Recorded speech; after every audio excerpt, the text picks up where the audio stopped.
ai scholarship chung changa MZP ten kan malak mek ra chu voin lama te thu thar lo mom te ala thlen lo wangin zanin tlai tangin chonghe nor hunger strike kha kalpui kan han tia amai ro chu zanin khanin thulo mom lam kan sia election commission of India tangin scholarship sem phalna aron thenga kan hmuhlau maya tin hetiang ani tak sia chuan scholarship po zanin ate seman han tuma scholarship board lampang point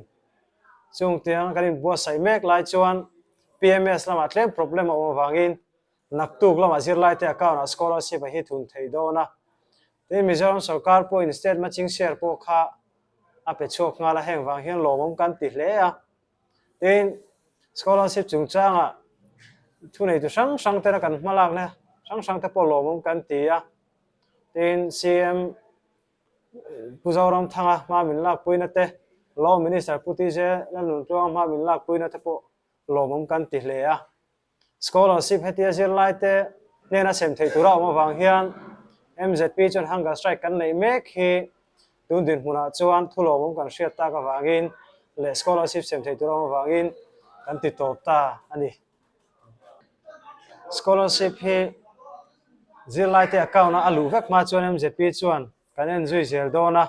a top thlengin zir lai te an don tlim ma chuan ma kan la zel don ani